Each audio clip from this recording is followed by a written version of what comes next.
Si no lo entendemos, no vamos a comprender muchas cosas. Tomaron, secuestraron al Estado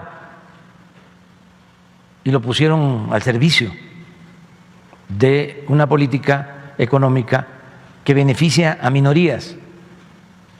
Esto obedeció en buena medida a los compromisos que se hacían con gobiernos y con organismos financieros internacionales. Entonces, arreglaron todo el marco jurídico para beneficio de una minoría en contra de la mayoría del pueblo. Miren, en mayo del 89, al inicio del gobierno de Salinas, el PRI y el PAN avalaron el Plan Nacional de Desarrollo, los dos, 1989-1994, que permitió la venta de importantes empresas públicas al sector privado. Entonces fue una acción conjunta. El 27 de junio de 1990, el PRI y el PAN reformaron el artículo 28 constitucional para entregar bancos que eran propiedad de la nación, eliminando de la Constitución el párrafo que reservaba al Estado la prestación del servicio público de banca y crédito.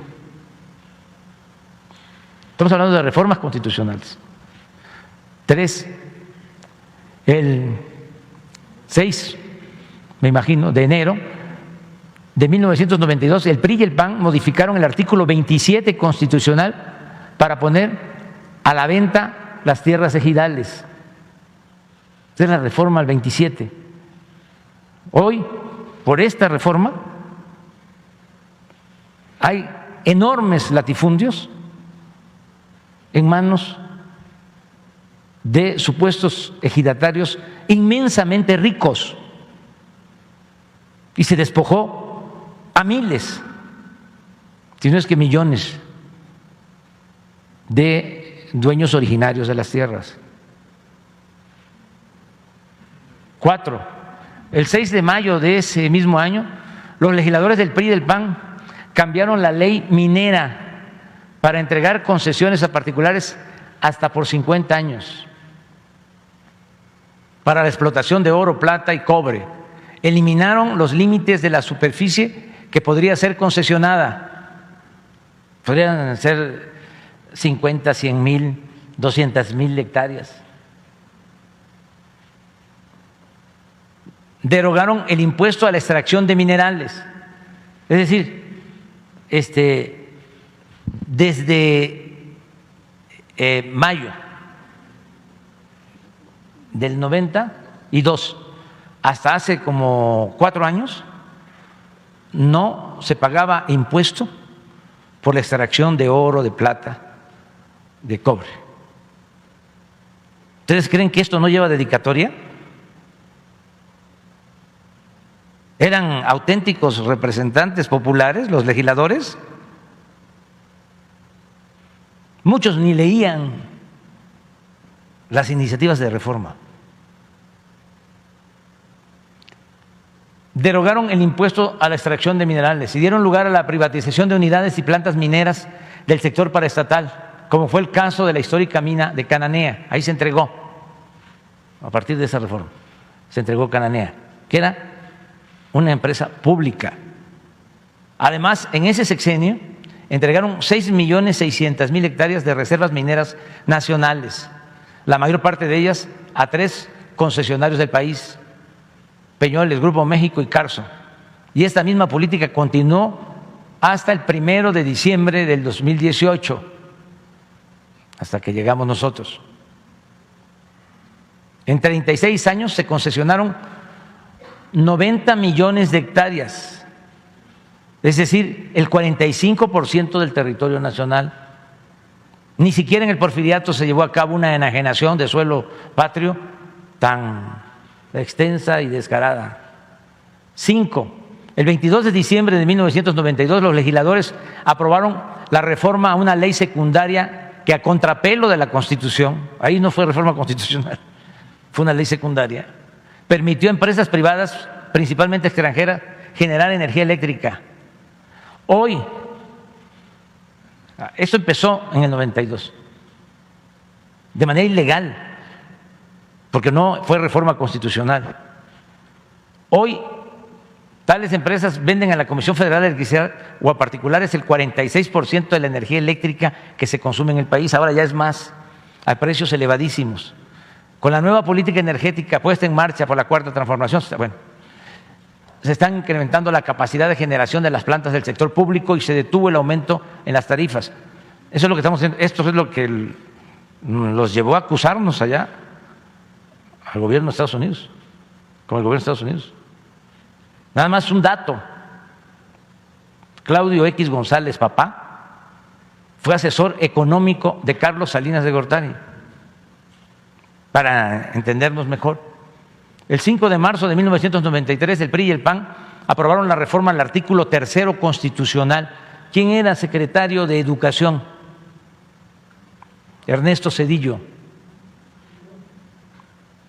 Para limitar la gratuidad de la educación pública, acotarla solo a nivel de primaria y secundaria. Y se dejó al mercado como si fuera una mercancía la educación media superior y universitaria.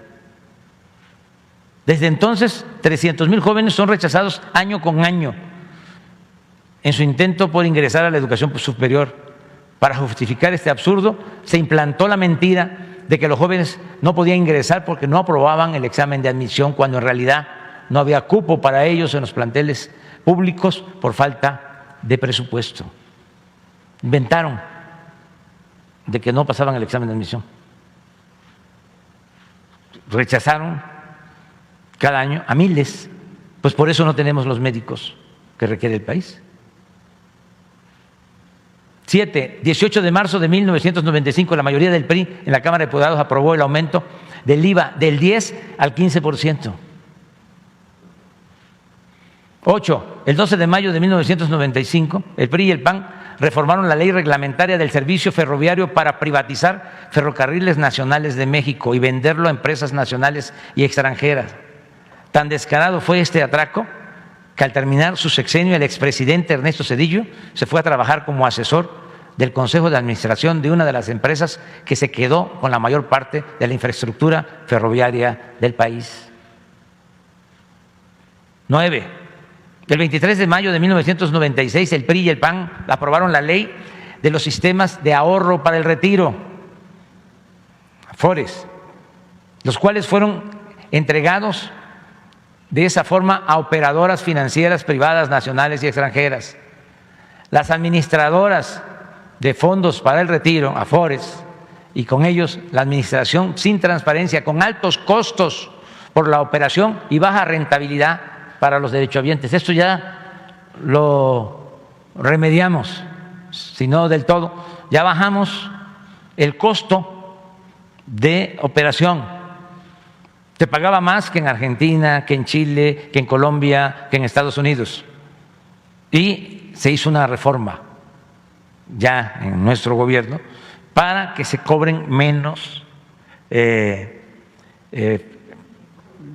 llaman comisiones, ¿sí?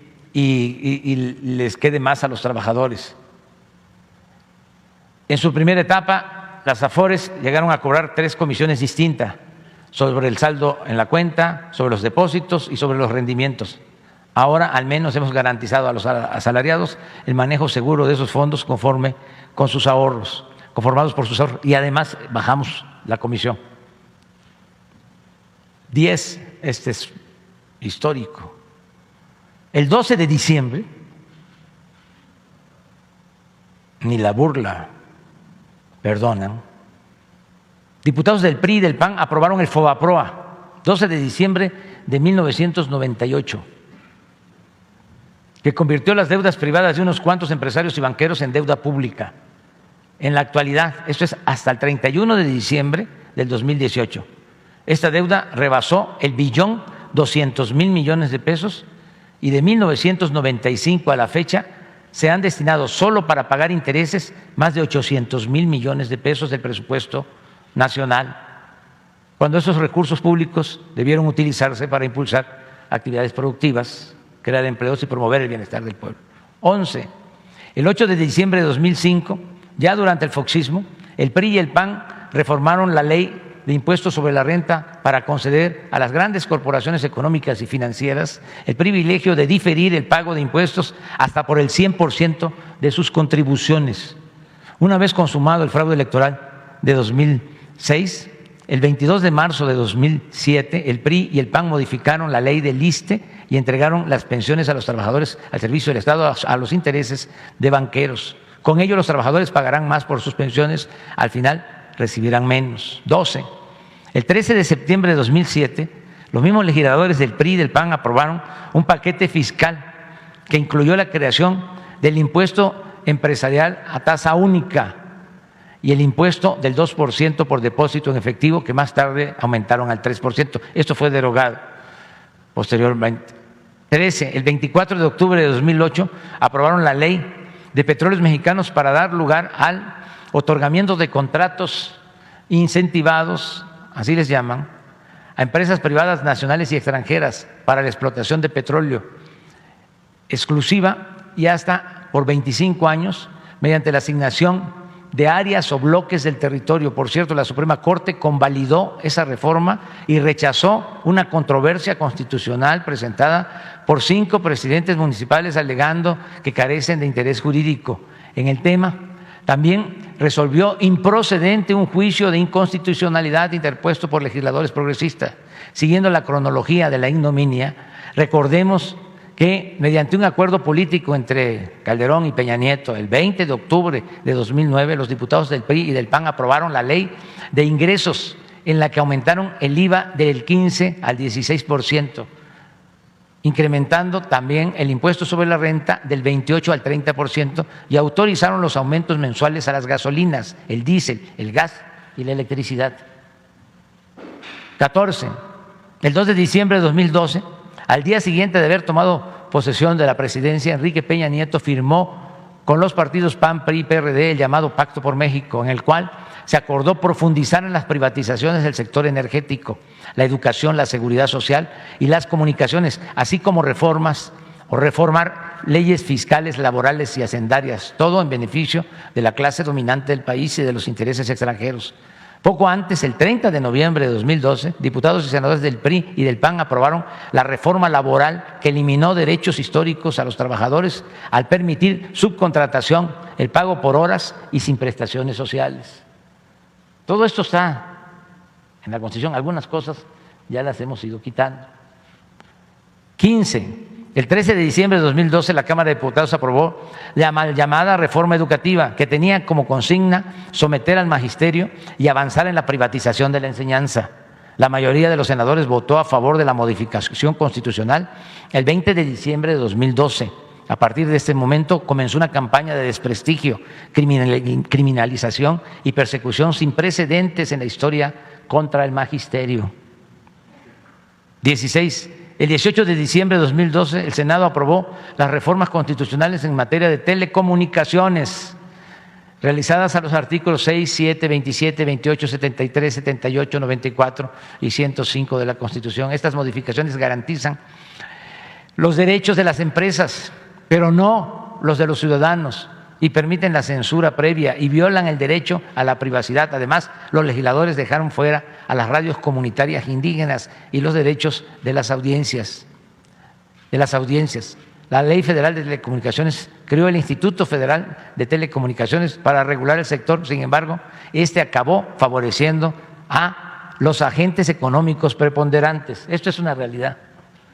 Crearon este instituto para combatir los monopolios. Dejaron al Estado sin esa facultad.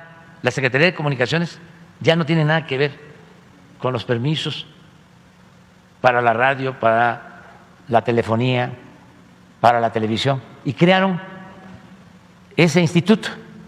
Pues ese instituto está controlado por los llamados agentes económicos preponderantes.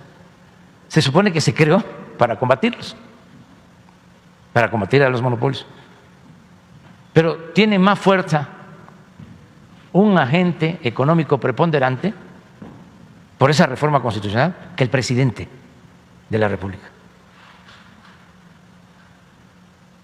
Eso es para que tengamos en cuenta lo que significaron estas reformas constitucionales. Por ejemplo, no podemos nosotros tener una concesión del Estado para que haya internet gratuito en todo el país. No podemos. Solo donde no hay nadie que dé el servicio. Porque si no, hay competencia desleal. El Estado no se puede meter. Solo tienen que ser los particulares. ¿Y dónde creen que nos dieron la concesión para el internet? Claro que eso es lo que nosotros buscamos en las comunidades más apartadas. Aquí en la Ciudad de México no podemos.